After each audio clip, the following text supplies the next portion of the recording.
Spain நாட்டின் அதிவேக ரயில் ஒன்றுடன் மற்றொன்று மோதி மிக மோசமான விபத்து ஏற்பட்டுள்ளது. இந்த ரயில் விபத்தில் 40 பேர் பலியானதாக தகவல் வெளியாகியுள்ளது. மேலும் இந்த விபத்தில் சுமார் 100க்கும் மேற்பட்டோர் காயமடைந்துள்ளனர்.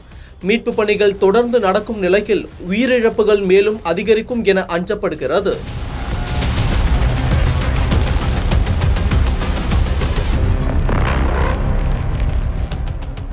ஐரோப்பிய நாடுகளில் ஒன்றான ஸ்பெயினில் மிக மோசமான ரயில் விபத்து ஏற்பட்டுள்ளது. ஸ்பெயினின் தெற்கு பகுதியில் உள்ள அடாமுஸ் நகருக்கு அருகே நிகழ்ந்த பயங்கர ரயில் விபத்தில் அதிவேக ரயில்கள் ஒன்றுடன் ஒன்று மோதின. அதாவது கொரோடபா நகருக்கு அருகே இந்த விபத்து நடந்துள்ளது.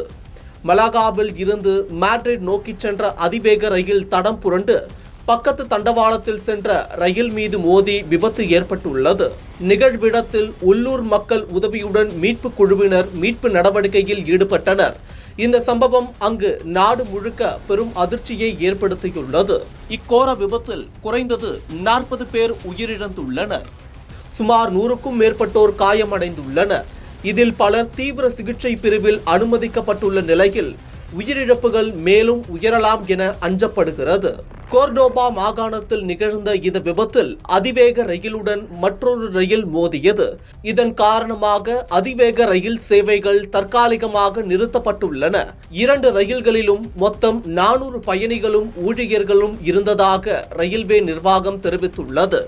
அது மட்டும் இல்லாமல் அதிகாரிகள் விசாரணையை தொடங்கியுள்ள நிலையில் உயிரிழந்தவர்களின் எண்ணிக்கை இன்னும் இறுதியானது அல்ல என்றும், தடம் புரண்ட முதல் ரயில் புதிய ரயில்தான் என்றும், இந்த சம்பவம் மிகவும் விசித்திரமானது என்று ஸ்பெயின் போக்குவரத்து துறை அமைச்சர் ஆஸ்கார் தெரிவித்துள்ளார். ஸ்பெயின் நாட்டில் 2013ஆம் ஆண்டு நடந்த கொடூர ரயில் விபத்தில் 80 பேர் உயிரிழந்தனர்.